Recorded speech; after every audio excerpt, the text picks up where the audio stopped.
کراچی کے علاقے شاہ فیصل کالونی میں زیر تعمیر عمارت کی چھت گرنے سے جاں بحق ہونے والوں کی تعداد 3 ہو گئی ہے۔ 4 زخمیوں کو اسپتال منتقل کر دیا گیا ہے۔ اسی بارے میں مزید بتا رہے ہیں نمائندہ اب تک نعمان رفیق۔ بالکل، اس وقت ہم شاہ فیصل 5 نمبر کے اندر موجود ہیں اور ہم اپنے ناظرین کو یہ پہلے ہی معلومات دے چکے ہیں کہ اس علاقے کے اندر ایک 2 منزلہ عمارت جو ہے وہ زمیں بوس ہوئی ہے، اور اس زمیں بوس ہونے کی جو اطلاعات ہمیں موصول ہوئی تھی اس کے فوراً بعد ہمیں یہ معلومات فراہم کی گئی کہ اس وقت اس عمارت کے اندر تعمیراتی کام جاری تھا اور کم و بیش 8 مزدور جو ہیں وہ اس عمارت کے اندر موجود تھے، جن میں سے 4 مستری تھے اور 4 مزدور تھے۔ مستریوں کے حوالے سے یہ بتایا گیا کہ وہ اس وقت عمارت کے اندر موجود تھے، جبکہ مزدور جو تھے وہ اس وقت ریتی اور بجری اٹھانے کا کام انجام دے رہے تھے کہ اسی دوران ایک زوردار دھماکے کے ساتھ یہ عمارت جو ہے وہ زمیں بوس ہوئی، اور زمیں بوس ہونے کے فوراً بعد جب علاقہ مکین انہوں نے باہر نکل کے یہ تمام تر صورتحال کو دیکھا تو پہلے تو انہوں نے اپنی مدد آپ کے تحت اس جگہ کے اوپر ریسکیو آپریشن کو شروع کیا، اور دیکھا گیا کہ جتنے بھی وہ زخمی جو ان کو دکھائی دے رہے تھے کہ انہوں نے فوری طور پر ان کو وہاں سے اس متاثرہ حصے سے نکالنے کے بعد ایک محفوظ مقام پر منتقل کیا، اور منتقل کرنے کے بعد انہوں نے تمام تر وہ ادارے جو اس جگہ کے اوپر اپنی خدمات انجام دے سکتے تھے ان کو یہ اطلاعات فراہم کی، اور اطلاعات فراہم کرنے کے بعد سب سے پہلے ریسکیو ادارے کے رضاکار جو ہیں وہ اس جگہ پر پہنچے تھے، اور رضاکاروں نے اپنی مدد آپ کے تحت اور عوام کی مدد سے جو ہے وہ اس جگہ کے اوپر ریسکیو آپریشن شروع کیا۔ جب یہاں پر یہ دیکھا گیا کہ 2 مزدور جو زخمی حالت کے اندر علاقہ مکین کی جانب سے نکالے گئے تھے، اس کے بعد جب ریسکیو رضاکار یہاں پر پہنچے ہیں تو ان کی جانب سے ایک اور زخمی جو ہے وہ نکالا گیا، اور نکالنے کے بعد انہوں نے ریسکیو آپریشن جاری رکھا۔ اسی دوران ایک شخص جو ہے وہ مردہ حالت کے اندر یہاں سے ان کو ملا، اور یہ بھی ہم معلومات دے دیں کہ اس وقت ایک شخص کے ملبے تلے ہونے کی جو اطلاعات ریسکیو اداروں کی جانب سے فراہم کی گئی تھی وہ اب سے کچھ دیر قبل اس کی ایک باڈی جو ہے وہ نکال لی گئی ہے۔ میرے کیمرہ مین آپ کو دکھا سکیں کہ یہ عمارت جس جگہ کے اوپر یہ ہم موجود ہیں، یہ عمارت 2 منزلہ عمارت تھی، اور اس کا ملبہ جو ہے وہ اس وقت آپ کو دکھائی دے رہا ہے۔ فلسطینی مزاحمتی تحریک حماس نے دنیا بھر کے مسلمانوں سے جمعے کو یوم طوفان الاقصی منانے کی اپیل کر دی۔ حماس نے نفیر عام کا بھی اعلان کر دیا۔ اپیل میں کہا فلسطینی اور عرب شہری اسرائیل کے خلاف جنگ میں شامل ہو جائیں۔ یہ رپورٹ دیکھیں۔ فلسطینی مزاحمتی تحریک حماس نے دنیا بھر کے مسلمانوں سے جمعے کو یوم طوفان الاقصی منانے کی اپیل کر دی۔ حماس نے نفیر عام کا بھی اعلان کر دیا۔ اپیل میں کہا کہ فلسطینی اور عرب شہری اسرائیل کے خلاف جنگ میں شامل ہو جائیں۔ حماس کے بیان میں کہا گیا کہ فلسطین سمیت دنیا بھر کے مسلمان آئندہ جمعے اسرائیلی جارحیت کے خلاف اور فلسطینی مزاحمتی تحریک سے یکجہتی کے لیے میدان میں نکلیں۔ بیان میں مغرب کے کنارے اور مقبوضہ بیت المقدس کے فلسطینیوں سے بھی سڑکوں اور میدانوں میں نکل کر قابض فوج کے خلاف مزاحمت کرنے کی اپیل کی گئی۔ اپیل میں کہا ہے کہ مقبوضہ بیت المقدس اور مسجد اقصی سمیت تمام مقبوضہ فلسطینی علاقوں کو اسرائیل کے غاصبانہ قبضے سے چھڑانے کے لیے جدوجہد میں شامل ہو جائیں۔ بیرون ممالک مقیم فلسطینی سمیت عرب اور مسلم عوام فلسطین کی سرحدوں کے قریب اکٹھے ہو کر اسرائیلی جارحیت کے خلاف مظاہرہ کریں۔ دنیا بھر کے آزادی پسند عوام سڑکوں پر نکل کر فلسطینیوں سے یکجہتی کا مظاہرہ کریں۔ سعودی عرب نے فلسطینی عوام کی جدوجہد کی حمایت کر دی۔ سعودی ولی عہد محمد بن سلمان نے اردن کے بادشاہ اور مصر کے صدر سے رابطہ کیا۔ غزہ میں کشیدگی کو روکنے کے لیے کوششیں تیز کرنے کی ضرورت پر زور دیا۔ ادھر ایران نے بھی غاصب اسرائیل کو آڑے ہاتھوں لے لیا۔ ایرانی رہبر علی آیت اللہ خامنئی نے 2 ٹوک الفاظ میں کہا کہ جس نے بھی صہیونی ریاست پر حملہ کیا ہم ان کے ہاتھ چومتے ہیں۔ سعودی عرب کے ولی عہد شہزادہ محمد بن سلمان کا کہنا ہے کہ فلسطینی عوام کے حقوق کے حصول کے لیے ان کے ساتھ کھڑے ہیں۔ فلسطینی صدر محمود عباس کے ساتھ فون پر گفتگو کرتے ہوئے شہزادہ محمد بن سلمان نے غزہ میں فوجی کشیدگی، خطے کی سلامتی اور استحکام پر تبادلہ خیال کیا۔ انہوں نے اس بات پر زور دیا کہ سعودی عرب فلسطینی قوم کی امنگوں اور مطالبات کے حصول اور ایک منصفانہ اور جامع امن تک پہنچنے کے لیے ان کے ساتھ کھڑا ہے۔ انہوں نے اردن کے بادشاہ اور مصری صدر کو بھی فون کیا اور صدر عبد الفتاح السیسی کے ساتھ غزہ میں کشیدگی کو روکنے کے لیے کوششیں تیز کرنے کی ضرورت پر اتفاق کیا۔ ادھر ایران کے رہبر اعلیٰ سپریم لیڈر آیت اللہ خامنئی نے حماس کے حملے کو اسرائیلی ناکامی قرار دے دیا۔ کہا جس نے بھی صہیونی ریاست پر حملہ کیا ہم ان کے ہاتھ چومتے ہیں۔ ایرانی ٹی وی پر خطاب میں ایران کے سپریم لیڈر آیت اللہ خامنئی نے اسرائیل پر حماس کے حملے کو سراہا۔ کہا کہ اسرائیل پر حماس کے حملے میں ایران ملوث نہیں تھا، لیکن اسرائیل پر یہ حملہ اس کی فوج اور انٹیلیجنس کے لیے ناقابل تلافی شکست ہے۔ اسرائیل دھمکیوں کے جواب میں ایران نے پھر خبردار کیا کہ کوئی بھی ملک تہران پر حملہ کرنے کی کوشش نہ کرے۔ ایرانی وزارت خارجہ کے ترجمان ناصر کنعانی کے مطابق ایران اس تنازع میں شریک نہیں اور اسرائیلی حکومت اس تنازع کو بہانہ بنا کر ایران کے خلاف ہر قسم کی جارحیت سے باز رہے۔ ایران پر حملہ کرنے کی کسی بھی احمقانہ عمل کے تباہ کن نتائج برآمد ہوں گے۔ دوسری طرف فلسطین پر اسرائیلی جارحیت کے خلاف عرب لیگ وزرائے خارجہ کا غیر معمولی اجلاس بدھ کو ہوگا۔ عرب لیگ کے اسسٹنٹ سیکرٹری جنرل حسام ذکی کہتے ہیں کہ اجلاس فلسطین کی درخواست پر بلایا جا رہا ہے، جس میں غزہ کی پٹی پر اسرائیلی جارحیت بند کرانے کی کوششوں کا جائزہ لیا جائے گا۔ فلسطینی مندوب نے زور دیا کہ خطے میں کشیدگی روکنے کا واحد حل اسرائیلی غازوانہ قبضے کا خاتمہ اور القدس کو اس کا دارالحکومت بنانا ہے۔ اور اس وقت آپ کے لیے چلیں گے ایوان صدر، جہاں قطر کے مسلح افواج کے چیف آف اسٹاف کو نشان امتیاز ملٹری دینے کی تقریب جاری ہے۔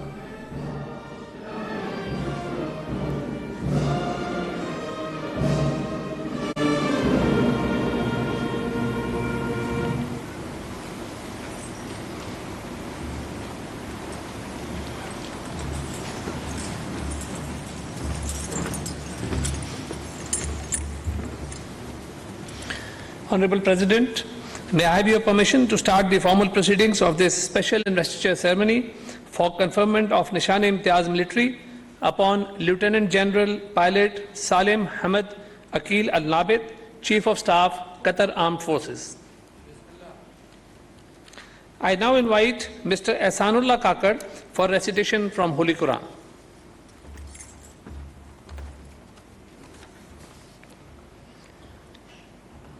أعوذ بالله من الشيطان الرجيم.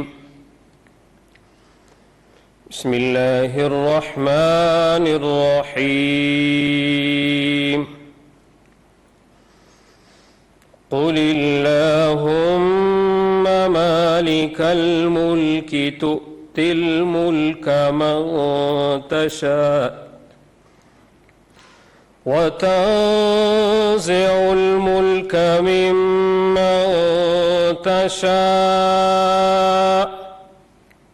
ایوان صدر میں قطر کی مسلح افواج کے چیف آف اسٹاف کو اعزاز دینے کی تقریب کا آغاز ہوا ہے اور اس وقت قرآن خوانی جاری ہے۔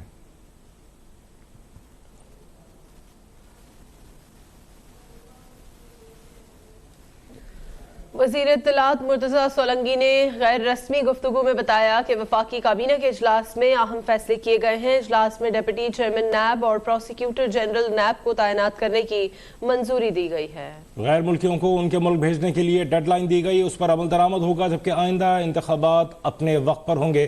اہم خبر سے آپ کو آگاہ کر رہے ہیں۔ وزیر اطلاعات مرتضی سولنگی نے غیر رسمی گفتگو میں بتایا کہ وفاقی کابینہ کے اجلاس میں اہم فیصلے کیے گئے ہیں۔ اجلاس میں ڈپٹی چیئرمین نیب اور پروسیکیوٹر جنرل نیب کو تعینات کرنے کی منظوری دی گئی ہے۔ غیر ملکیوں کو ان کے ملک بھیجنے کی ڈیڈ لائن دی گئی ہے، اس پر عمل درآمد ہوگا، جبکہ آئندہ انتخابات اپنے وقت پر ہوں گے۔ وفاقی کابینہ اجلاس کے بعد ڈپٹی چیئرمین نیب اور پروسیکیوٹر جنرل نیب کی تعیناتی کی منظوری دی گئی ہے۔ وفاقی کابینہ اجلاس میں وزیر اطلاعات مرتضی سولنگی کا کہنا تھا کہ غیر ملکیوں کو ان کے ملک بھیجنے کے لیے دی گئی ڈیڈ لائن پر عمل درآمد ہوگا۔ غیر ملکیوں کو بھیجنے کا مرحلہ 2 سے 3 فیزز پر مشتمل ہو سکتا ہے۔ آئندہ انتخابات اپنے وقت پر ہوں گے۔ 1970 کے الیکشن دسمبر میں ہوئے تھے۔ بیورو چیف اسلام آباد نعیم محبوب اس وقت لائن پہ موجود ہے، ان سے بات کریں گے۔ نعیم محبوب، آگاہ کیجیے گا وفاقی کابینہ کے اجلاس کے بارے میں مزید کیا بتایا؟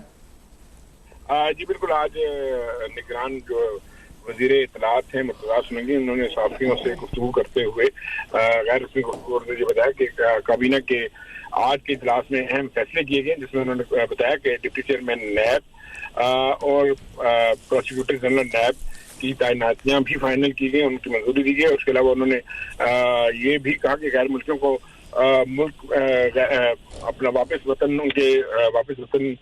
بھیجنے کے حوالے سے جو ڈیڈ لائن دی گئی ہے، اس کے پورے ہوتے ہی ہم اس پہ عمل درآمد کریں گے۔ اور میں آپ کو یہ بھی بتاؤں کہ انہوں نے یہ بھی کہا ہے کہ آئندہ انتخابات اپنے وقت پر ہوں گے۔ اور 1970 کی دہائی میں انہوں نے کہا کہ ایک سوال ان سے کیا گیا تھا کہ دسمبر میں اور جنوری میں تو شدید سردی ہوگی، تو انہوں نے کہا تھا کہ 1970 کی دہائی میں اگر آپ کو یاد ہو تو اس سے پہلے بھی جنرل الیکشن ہو چکے ہیں، اور اس کے علاوہ نہ صرف سردیوں میں بلکہ شدید گرمیوں میں بھی جنرل الیکشن کیے گئے ہیں، لیکن یہ کوئی ایسا مسئلہ نہیں ہے۔ اور نگران حکومت کا کام ڈے ٹو ڈے معاملات کو نپٹانا ہے، لیکن اس کے ساتھ ساتھ جو ملک کو معاشی اور اقتصادی طور پر جن چیلنجز کا سامنا ہے ان کو حل کرنے کے لیے نگران حکومت دن رات محنت بھی کر رہی ہے۔ اور ایک اور سوال نگران وزیر اطلاعات سے جو کیا گیا تھا کہ کیا پاکستان کے ڈیفالٹ ہونے کا کوئی خطرہ ہے، کیا پاکستان مارچ تک ڈیفالٹ تو نہیں ہو جائے گا، تو ان کا یہ کہنا تھا کہ میری ابھی آج ہی وزیر خزانہ ڈاکٹر شمشاد اختر صاحبہ سے بات ہوئی جس میں انہوں نے بالکل یہ بتایا ہے کہ ایسا کوئی خطرہ موجود نہیں کہ پاکستان ڈیفالٹ کرے گا، بلکہ پاکستان میں حالیہ جو اسٹیٹ بینک کی رپورٹ بھی ہے اس میں یہ فگر سامنے آئے ہیں کہ جو زر مبادلہ کے ذخائر میں اضافہ ہوا ہے. اور اس کے علاوہ انہوں نے یہ بھی کہا کہ جو ڈمی اخبارات کے حوالے سے بات ہوئی تھی تو وزیر اطلاعات کا یہ کہنا تھا کہ ہم اس سے متعلق پالیسی بنا رہے ہیں اور ہم کوئی ایسا سافٹ ویئر لانچ لا رہے ہیں جس کے چیک کرنے پر یہ معلوم ہو سکے گا کہ کون سے اخبارات ڈمی ہیں، کون سے اخبارات جینو ہے، جس کی بھی بہت جلدی وزارت اطلاعات سافٹ ویئر لانچ بھی کر رہی ہے. اور اس کے علاوہ انہوں نے سرمایہ کاری کونسل کے حوالے سے بتایا کہ آئندہ ہفتے میں ہم صحافیوں کو جو ہے وہ سرمایہ کاری سہولت کونسل کے حوالے سے کہ اب تک انہوں نے کون کون سے منصوبوں پہ کیا کیا اقدامات ان کی حکومت نے کیے ہیں اور کون سا منصوبہ کس پوزیشن پہ ہے اس کے حوالے سے بھی تفصیلی بریفنگ. بیورو چیف نعیم محبوب اپڈیٹ کر رہے تھے. سابق وزیر اعظم اور پاکستان مسلم لیگ نون کے صدر شہباز شریف کے نوجوانوں کے نام پیغام دیتے ہوئے کہا ہے کہ نوجوان پاکستان کا مستقبل ہیں، ان کا مستقبل ہمیشہ صرف نواز شریف نے سنوارا ہے. نوجوانوں کو ترقی دے کر پاکستان کی غربت کم کریں گے. وزیر اعظم نواز شریف کی قیادت میں پاکستان مسلم لیگ نون نے ہی نوجوانوں کو روزگار، تعلیم، ہنر اور امید کے تحفے دیے. 2013 سے 2018 کے لیے وزیر اعظم نواز شریف نے نوجوانوں کے لیے 20 ارب روپے کا 5 سالہ تاریخی وزیر اعظم یوتھ پروگرام شروع کیا تھا.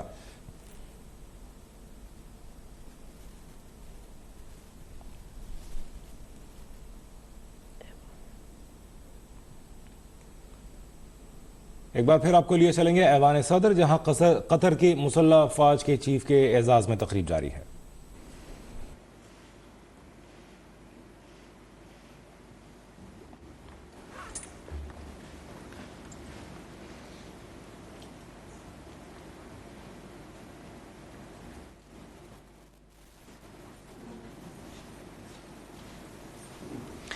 Honorable President, may I have your permission to close the formal proceedings of this special investiture ceremony?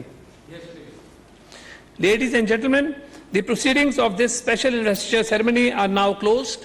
Guests are invited for refreshments. Thank you all. ایوان صدر اسلام آباد میں قطر مسلح افواج کے چیف آف سٹاف کو ایوان صدر میں قطر کی مسلح افواج کے چیف آف سٹاف کو اعزاز دینے کی تقریب براہ راست آپ دیکھ رہے تھے.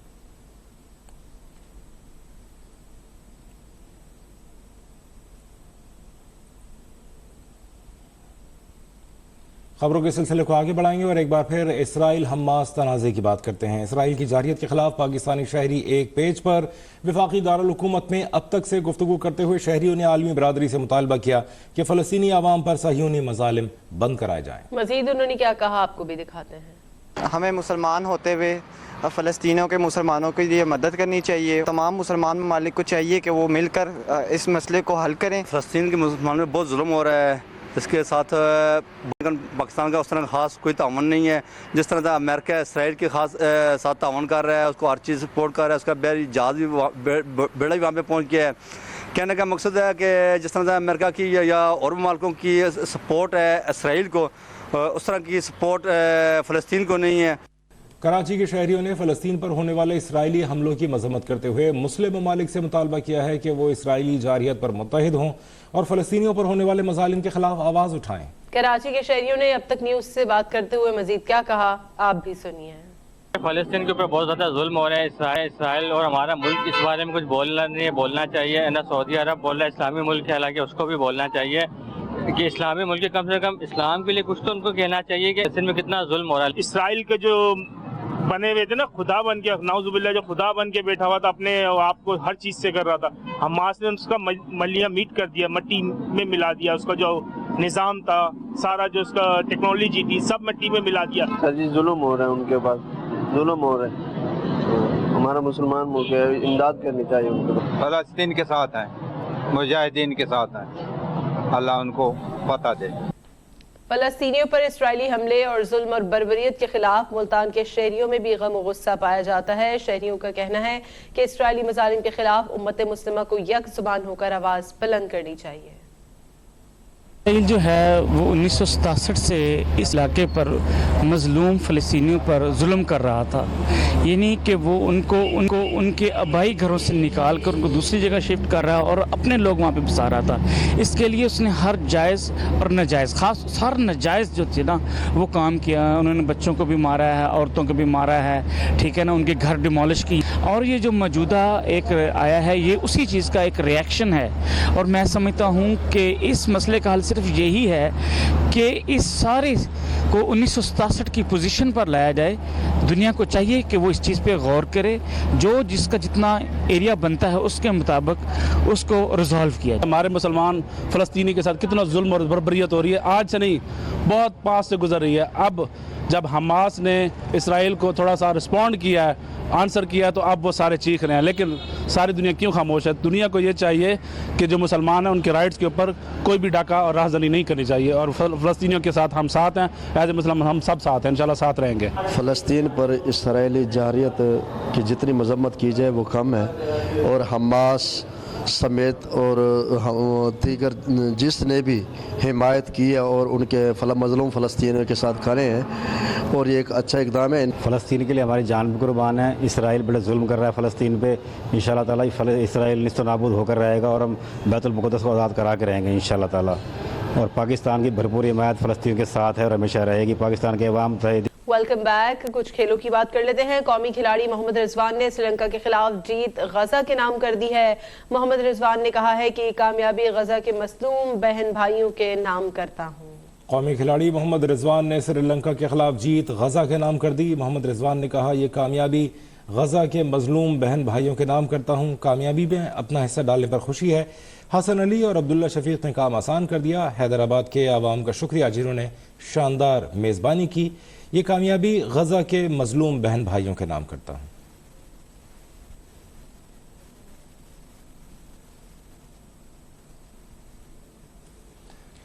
فلسطین کے مظلوم عوام کے ساتھ اظہار یکجہتی کے لیے ٹنڈو العیار میں غنی پارک سے پریس کلب تک ریلی نکالی گئی۔ ریلی سے خطاب کرتے ہوئے مقررین نے کہا کہ مسلمان ڈرنے والے نہیں، اسرائیلی مظالم کے خلاف منہ توڑ جواب دیں گے۔ ان کا مزید کہنا تھا اسرائیل نے رات کی تاریکی میں حماس پر حملہ کیا، وہ کبھی کامیاب نہیں ہوں گے۔ ہمیں اپنے مجاہدین پر فخر ہے، وہ اپنے مسلمان بھائیوں کی مدد کرتے رہیں گے۔ ہمارا فلسطین سے گہرا رشتہ ہے، ہم یہ تعلق آخر تک نبھاتے رہیں گے۔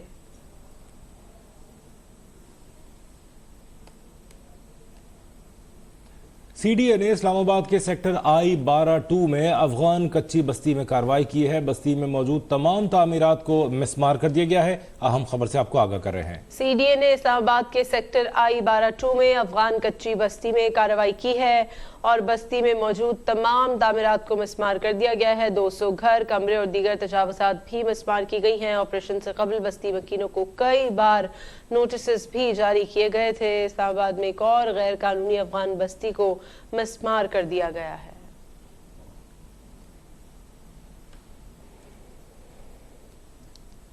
بیلٹ اینڈ روڈ انیشیٹو تیسری سربراہی کانفرنس 17 اکتوبر کو بیجنگ میں منعقد ہو رہی ہے۔ نگراں وزیر اعظم انوار الحق کاکڑ 16 اکتوبر کو اسلام آباد سے بیجنگ پہنچیں گے۔ اہم خبر سے آپ کو آگاہ کر رہے ہیں۔ بیلٹ اینڈ روڈ انیشیٹو تیسری سربراہ کانفرنس 17 اکتوبر کو بیجنگ میں منعقد ہو رہی ہے۔ نگراں وزیر اعظم انوار الحق کاکڑ 16 اکتوبر کو بیجنگ پہنچیں گے۔ اسلام آباد سے وہ روانہ ہوں گے۔ نگراں وزیر اعظم 2 روزہ کانفرنس میں شرکت کریں گے۔ 16 اکتوبر کو نگراں وزیر اعظم انوار الحق کاکڑ اسلام آباد سے بیجنگ پہنچیں گے۔ چینی صدر نے 2013 میں بیلٹ اینڈ روڈ منصوبے کا افتتاح کیا تھا۔ بیلٹ اینڈ روڈ سربراہ کانفرنس میں روسی صدر ولادیمیر پیوٹن بھی شرکت کریں گے۔ اہم خبر سے آپ کو آگاہ کر رہے ہیں۔ بیلٹ اینڈ روڈ انیشیٹو تیسری سربراہ کانفرنس 17 اکتوبر کو بیجنگ میں منعقد ہو رہی ہے۔ نگراں وزیر اعظم انوار الحق کاکڑ 16 اکتوبر کو اسلام آباد سے بیجنگ پہنچیں گے اور 2 روزہ کانفرنس میں شرکت کریں گے۔ انوار الحق کاکڑ 16 اکتوبر کو اسلام آباد سے بیجنگ پہنچیں گے۔ چینی صدر نے 2013 میں بیلٹ اینڈ روڈ منصوبے کا افتتاح کیا تھا۔ بیورو چیف اسلام آباد نعیم محبوب سے اس بارے میں ڈیٹیلز دیں گے۔ جی نعیم محبوب۔ جی بالکل، بیلٹ اینڈ روڈ جو ہے اس کی تیسری بین الاقوامی سربراہی کانفرنس 17 اکتوبر کو بیجنگ میں 2 روزہ کانفرنس منعقد ہو رہی ہے اور نگران وزیر اعظم انوار الحق کاکڑ بیجنگ میں ہونے والی 2 روزہ کانفرنس میں شرکت کریں گے اور ان کے ساتھ جو وفد روانہ ہوگا اس کے حوالے سے آج نگران وزیر اطلاعات نے بتایا ہے کہ وہ اس وفد کی بھی تمام تفصیلات میڈیا کو آگاہ کریں گے۔ اور میں آپ کو یہ بتاؤں کہ وزیر اعظم نوار الحق کاکڑ 16 اکتوبر کو اسلام آباد سے بیجنگ پہنچیں گے اور چین کے صدرائی اجلاس میں شرکت کریں گے. اور اس کے علاوہ یہ میں آپ کو بتاتا چلوں کہ روڈ اینڈ بیلٹ کا جو منصوبہ تھا اس کا افتتاح چینی صدر شی چنگ پنگ نے 2013 میں رکھا تھا اور بیلٹ اینڈ روڈ کا منصوبہ اپنے 10 سال مکمل کر چکا ہے. اور چین کی حکومت جو ہے وہ اس حوالے سے اس کی 10ویں سالگرہ کے حوالے سے بھی شاندار تقریبات کا انعقاد جاری رکھے ہوئے. اور بیلٹ اینڈ روڈ جو ہے انیشیٹو کی جو تیسری بین الاقوامی سربراہی کانفرنس میں روسی صدر پوتن اور اس کے علاوہ ایشیائی ممالک، مشرق وسطیٰ، یورپ، افریقہ، لاطینی امریکہ اور دیگر جو ہے تقریباً 50 سے زائد ممالک ہیں جن کو اس کانفرنس میں مدعو کیا گیا ہے حکومت چین نے. جی بیورو چیف اسلام آباد نعیم محبوب اپڈیٹ کر رہے تھے. IMF اور عالمی بینک کے سالانہ اجلاس کے دوران سائیڈ لائنز ملاقاتیں. نگراں وزیر خزانہ ڈاکٹر شمشاد اختر کی چیئرمین اسلامی ترقیاتی بینک سے ملاقات میں اقتصادی تعاون اور ترقیاتی اقدامات پر نتیجہ خیز گفتگو ہوئی. مزید جانتے ہیں کامران چودھری سے. کامران چودھری اپڈیٹ کیجیے گا. دیکھیں نگران معاشی ٹیم جو ہے وہ اس وقت مراکش میں موجود ہے. عالمی بینک اور IMF کی سالانہ میٹنگ جاری ہیں اور وہاں پر سائیڈ لائن ملاقاتیں جو ہیں وہ نگران وزیر خزانہ ڈاکٹر شمشاد اختر جو ہیں وہ کر رہی ہیں. آج صبح پہلی ملاقات جو ہے وہ نگران وزیر خزانہ کی مراکش کے مرکزی بینک کے گورنر سے ہوئی ہے اور اس کے بعد اب ملاقات ہوئی ہے اسلامی ترقیاتی بینک کے چیئرمین سے. تو ملاقاتوں میں جو مجموعی طور پر عالمی سطح پر معاشی صورتحال ہے اس پر گفتگو کی گئی ہے اور پاکستان کی معاشی صورتحال کے حوالے سے عالمی اداروں کے تعاون پر جو ہے وہ تبادلہ خیال کیا گیا ہے وزارت خزانہ کے مطابق. اپڈیٹ کر رہے تھے کامران چودھری. آگے بڑھیں گے اور آپ کو بتائیں چیف آرگنائزر مریم نواز نے NA 128 اور NA 129 کی یونین کونسلوں کے چیئرمین، کونسلر اور کارکنوں سے ملاقات کی ہے. مریم نواز کا کہنا ہے کہ عوام پریشان ہیں، اسی لیے نواز شریف واپس آ رہے ہیں. اہم خبر سے آپ کو آگاہ کر رہے ہیں. چیف آرگنائزر مریم نواز نے NA 128 اور NA 129 کے یونین کونسلز کے چیئرمینز، کونسلرز اور کارکنوں سے ملاقات کی ہے. مریم نواز کا اس موقع پر کہنا ہے کہ عوام پریشان ہے، اسی لیے نواز شریف واپس آ رہے ہیں. پاکستان کی ترقی یقینی بنانے کے لیے نواز شریف واپس آ رہے ہیں. مریم نواز نے یونین کونسل کے عہدیداروں اور کارکنوں سے ملاقاتوں کا سلسلہ جاری رکھا ہوا ہے. فیصل ابراہیم سے اس بارے میں مزید ڈیٹیلز لیں گے. فیصل اپڈیٹ کیجیے گا.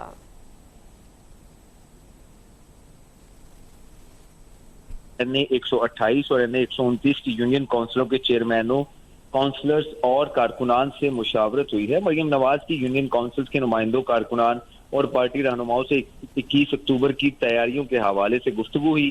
قائد محمد نواز شریف کی وطن واپسی پر استقبال کے انتظامات کا جائزہ لیا گیا. اس موقع پر ان سے خطاب کرتے ہوئے مریم نواز کا کہنا تھا کہ عوام پریشان ہے، اسی لیے نواز شریف واپس آ رہا ہے. پاکستان کی ترقی یقینی ہے کیونکہ نواز شریف واپس آ رہا ہے. انہوں نے کہا کہ نواز شریف مزدور، دہاڑی دار، بے روزگار ہو چکے ہیں، اسی لیے نواز شریف کا واپس آنا اب طے ہے. مشکلات سے کیسے نکلیں حل بتانے کے لیے نواز شریف آ رہا ہے. انہوں نے کہا کہ دہشت گردی لوٹ آئی ہے، اسی لیے نواز شریف کا آنا طے ہے. نواز شریف کو روزگار دینے والا، نوجوان کو روزگار دینے والا نواز شریف واپس آ رہا ہے. غریب کو سستا آٹا، سستی روٹی، چینی، سستا گھی نواز شریف کی حکومت میں ہی ملا ہے.